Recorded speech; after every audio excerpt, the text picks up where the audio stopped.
Hi, my name is Anna Burnett. I saw your audition form and I would be interested in your role of Abby or any available roles that you have. I saw that in your email you asked for a dramatic monologue, and I think it would be great if I said my poem that I wrote in February for V-Day, which is a feminist show in response to Eve Ensler's movements, which is about feminism, but also about SA awareness and just gender violence as such.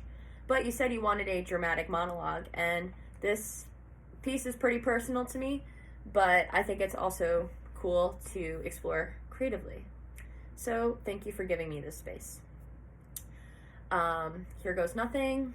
This is Daddy's Girl by Anna Burnett.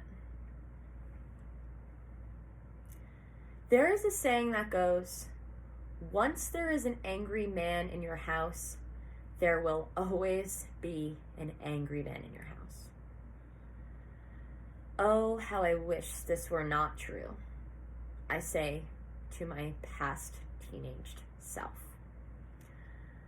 I am burdened with painstaking self-awareness on why I do the things that I do and why I did the things that I did.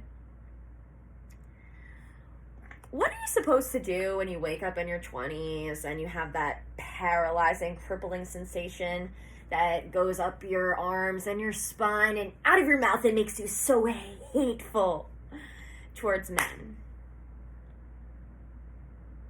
Because you're always perceived to be threatened.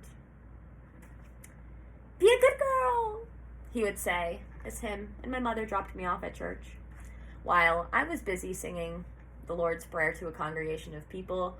My parents were busy drinking with a whole bunch of skinwalkers. I yearned for God for years at church, and then I went home to hell. The same church that I was programmed in taught me that I must bend down and profess my sins to a man and beg for forgiveness. If God's real, he's not a man. God would be maternal.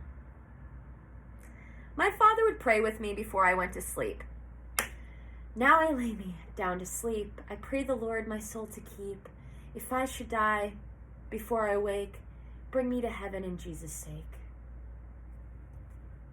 He would then pick up another beer and hit my mom after they got into another one of their battles. 10 years later, those same hands that my father prayed with gave me a necklace for my birthday. I always wondered why I was so good at talking to boys, gaining their attention, their heart. But once I become a real person, I suddenly go from being praised to becoming a bitch. I guess I would rather be called a bitch than be called weak. Yes, I could be good at talking to boys, but I'm good at hurting them too.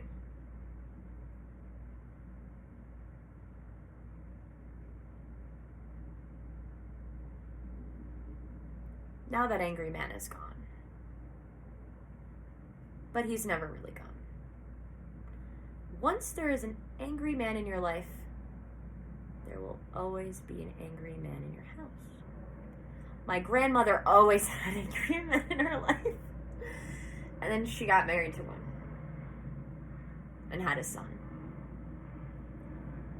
My mom always had angry men in her life. So she married one. But she had a daughter. And now I have an angry man in the back of my head, stationed and burrowed in the foundations of my house.